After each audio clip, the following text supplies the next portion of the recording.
captured.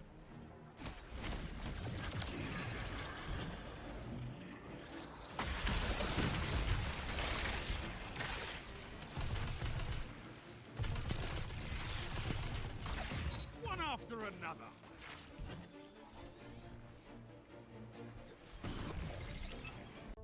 Alright guys, I wanted to make a quick video just showcasing a Broodweaver build that I've been enjoying, and I think that it's really good for slower game modes like 3v3 comp, trials, things like that.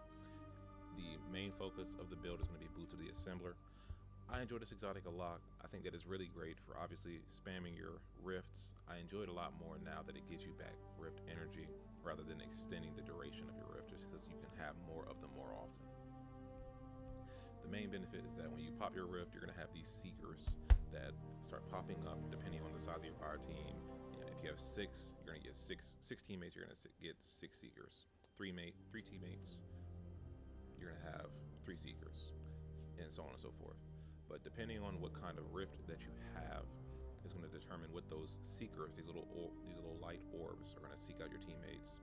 And if you have a healing rift, they're going to seek out your teammates, hit them, and heal them. They have a really far distance. I think it's like 30 meters.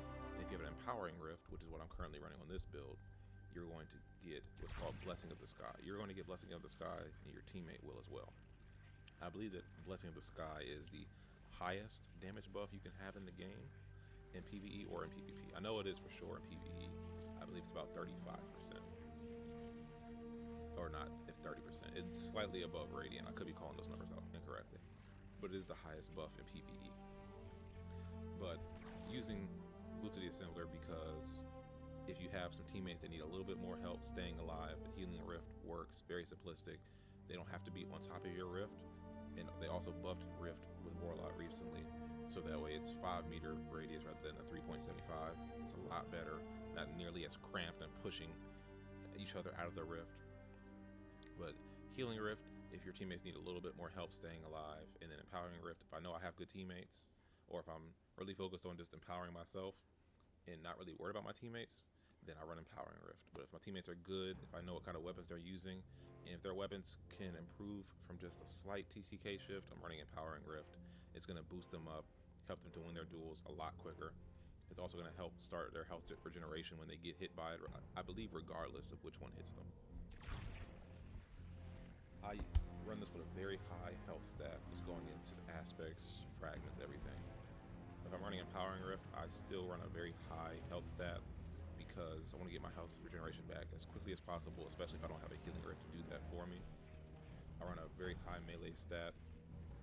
No need to go above 100 because the melee goes into the aspect of weave walk, which I'll get to in a second. I run a lower grenade just because with empowering rift you get your melee and grenade energy back very quickly, so I'm not overly concerned about that. My grenade is just used as a tool to flush people out. If I know that there's an invis hunter, I'll throw that out to force him to shoot at it to break invis, or they'll seek him out even if he is invisible, just as a tool to kind of help me out with the invis spam that seems like it's still heavily there, even with some of the very, very light nerfs that they did to Void Hunter. Super, I try to get my super as high as I can. The Broodweaver Needlestorm super still pretty bad, but it just helps to have your super available just in case. The more controversial-ish stat is my class stat.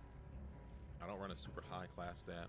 I don't go over 100 because the overshield that you get from the PvP is not that high at all. They could really tweak that a lot more to make it better. I understand why they might be cautious about that, but it could get worked on, especially in PvE. But it's not worth it in the PvP on this build anyway. The least that you could really run is about 50, 60 class if you really want it to be super, super conservative. The reason being is that when you have Boots of the Assembler on, as these seekers go out and find your teammates, you're going to get rift energy back. It says when a noble seeker finds an ally, you gain class ability energy. So after it hits about 2 teammates, you're getting about 3/4 of your rift back every single time. I'm about 80. All I need to make sure that my teammates are alive, I pop it. As long as they're alive and it hits both of them, I'm about 75-80% back to my rift already. So I'm able to constantly spam my rift as much as possible, which plays into a lot of my survivability, a lot of my winning of my engagements, you're going to see it from a lot of the clips. So that's why I don't run it I don't run it to 100. I don't feel like it's necessary. If I did, I'd get my rift back even that much faster, but I can allocate those extra 20 to my super, allocate extra 20 to my health stat. My weapon stat is not necessary. I don't like to run a super low weapon stat because I do like the boosts of reload and swap speed. I hate weapons that are clunky, heavy feeling. But that explains my stats. Like I said, running Empowering Rift. Another great benefit of Empowering Rift is that you get extra special ammo generation. So by running Empowering Rift and getting a kill standing in the rift, and if I'm running, I need to switch my ammo generation mods. A lot of the clips I'm having the wrong mods on. I didn't notice that until just now. But if I'm having Strand ammo generation, the kills that I'm getting from my Strand weapons progress my meter just that much faster. Combined with standing in my Empowering Rift, and combined with a special ammo finder, this also does work in PvP. So all 1, 2, and 3 of those things combined get you a lot of special ammo, so you can spam your sniper rifle shots, you can spam fusion rifle shotguns. You can use those really easily as long as you're getting those primary ammo kills inside of your rift. Burst glide for a little bit faster movement speed, only 1 melee. I use Threatling Grenade right now, but in the future I do want to try some builds out with Grapple Grenade and just see how that works. But right now the Threatling spam is what I really want to focus on and go after with the build, just to cause a little bit more pressure, cause people to waste ammo, extra reloads, throwing a grenade in, breaking invis, throwing a grenade in or popping a rift, sending out Threatlings, causing people to have to look at something else besides me or something else besides my teammates. So as far as my aspects, I run Weaver's Call.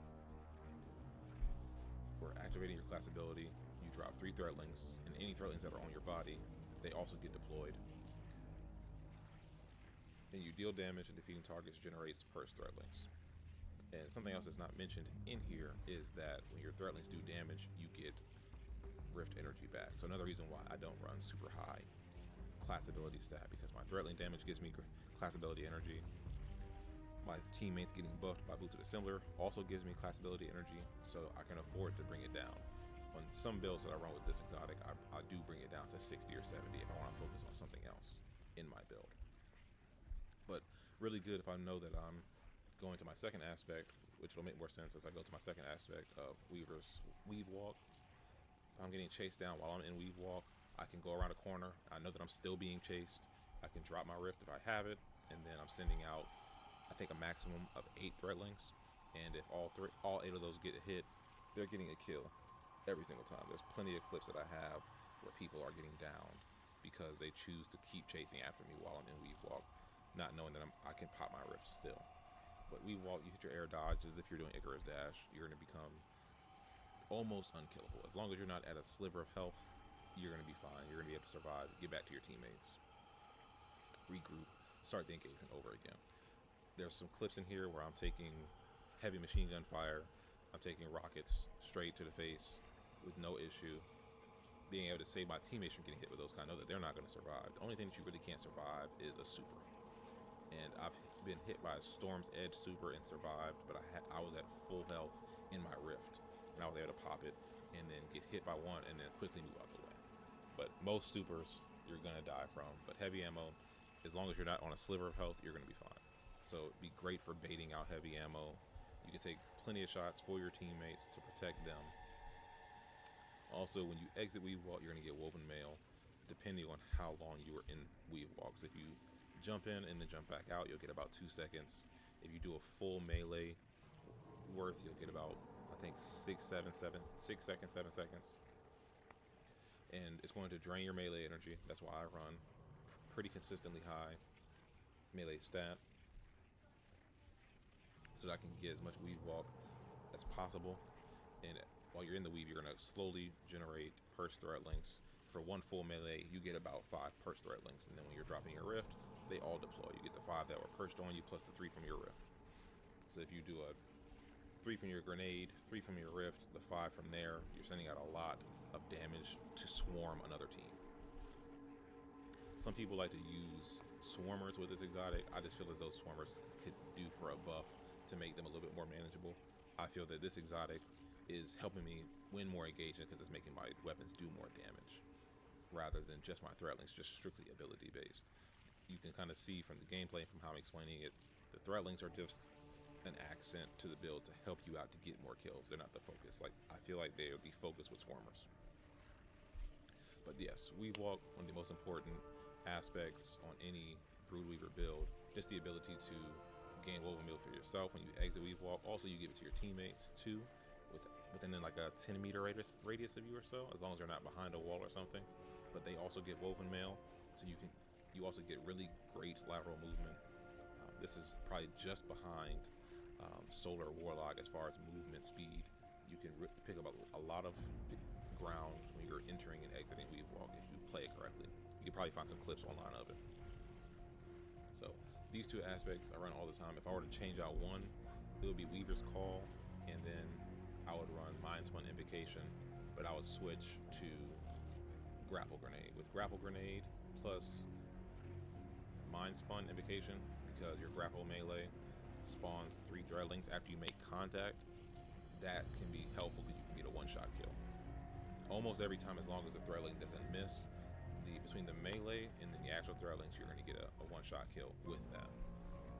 But I haven't practiced it enough for it to be that easy for me right now. The easier thing, I just choose to have threadling grenades. Down to my fragments, Strand Weapon Final Blows have a chance to create a threadling. Between Weaver's Call and this, you can get about 2 threadlings off of a precision hit kill. So I find that really helpful, just to continue to go through the whole team. If I can get one person down, it's a very high chance I'm going to get 1 or 2 threadlings to soften his teammate up, get the second kill. Powered melee final blows grants your strand weapons unraveling rounds. This one I really just run for the plus 10 melee. I hardly ever use Arcane Needle to get a kill. I might have a clip or 2 here and there, but usually it's just for the plus 10 melee to get my Weave Walk even faster. Threadlings travel farther and deal additional damage. Because I'm using so much Threadlings, I really need this fragment in the plus 10 super is helpful as well. Super Final Blows emit a suspending burst from the target with 3 threaded binding. I run this strictly for the plus 10 health. And Threader's Transmutation, while you have Woven Mail, Weapon Final Blows create a tangle. I run this for the plus 10 melee, but it's also nice because you are going to have constant Woven Mail because of Weave Walk. So it's just helpful to have a tangle in the field that you can throw to get an extra kill. They do a lot of damage. If you had Grapple Grenade on, you could grapple to the tangle as well, but mainly for the plus 10 melee. I think overall it gives me plus 20 melee just for my fragments to help round out some of my stat points.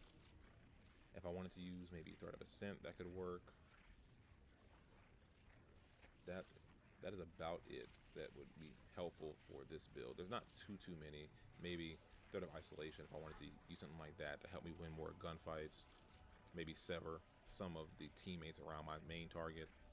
But really, you could also use Thread of Generation as well. But it's not a very grenade-focused build, so I'd bring my grenade down even lower. It's not really worth it based on what I already have. My weapons, I try to use Strand weapons just to play into the subclass more. I'm running Auric Disabler. I've been trying out Dynamic Sway Reduction more. I also have a Slice and Desperate Measures roll. Since I'm popping my Rift a lot, I use Slice a lot to help get debuffs while I'm standing in an Empowering Rift. Not only am I lowering their damage output, but I'm also increasing mine a lot, so it works out a lot. I haven't had a chance to use this well enough to know if I like it or not. Built a Blast, but I want to keep trying it out. I do like this gun model a lot. And just more Strand weapons. I do like this machine gun. Got it from Zavala last season. Fusion rifle. If I'm switching to something, a primary weapon in my energy slot, I'm going with my favorite pulse rifle, Elsie's rifle. Favorite sidearm, Forgiveness or Drang. Or if I need Scout rifle, Aisha's Embrace. A lot of different options that you could use, but I try to just use mostly Strand weapons if I need to. Also, probably the best Strand pulse rifle in the game for long distance, Maisha's Care. I have a couple different roles that I still have. Once again, still using Slice because of casting my class ability, just playing into the exotic even more. But yeah, that is the build that I have. If I wanted to, I could bring my health stat down even more to about 130, take 50 off of that, and I can put that into other stats. I can put it into my weapon stat to get over 100 if I wanted to, but I don't really feel like it's necessary. But if I were to drop it to 130, I'd have slower health regen, but I have Woven Mail, I have Weave Walk. I don't necessarily need it. It's not a priority to have that because you have a lot of survivability between the damage resistance from Woven Mail, Weave Walk being able to give you damage resistance and getting away. You have very fast lateral movement. It's not much of an issue. So here are the mods. Siphons, just in case I get double kills. Special Ammo Finder. This can be swapped out for another mod. This was from a previous build. Fastball I usually run if I don't have any other space. Loaders, dexterities, unflinchings, ammo generations. I always run a recuperation no matter what I do, really, just to get a chunk of health just in case. But you just can't pick up Orbs of Power or special ammo in Weave Walk, so just keep that in mind. Also picking up an orb, a little bit more melee energy. Strand Weapon Surge, so that way I'm constantly having some type of a buff to my weapons. I pop my Rift, I get a kill, I produce an orb because of the Reaper mod on my class item, pick that orb up, I have Strand Weapon Surge, or I have a buff because of my Empowering Rift, or I have a buff because of Blessing of the Sky. And then, because I have such a low grenade stat, Double Bomber, just to get a little bit more energy back. So, armor, weapons, outfit. Planning on changing this again, but I'm not really sure what to change it to yet. But yeah, I have some clips to show after this. Hope that y'all enjoy it. Like and subscribe. Let me know your thoughts on the new DLC for Renegades. Let me know your thoughts on this build. What do you think about it? If you have any other ideas for any better builds.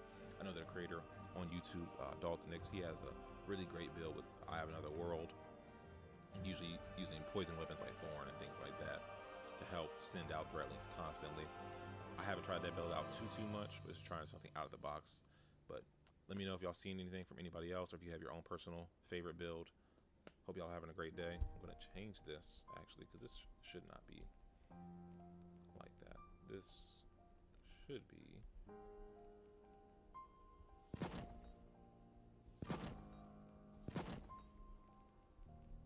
Should it be? Yeah. There it is. All right. Now I'm done. Y'all have a great day. Thanks for tuning in.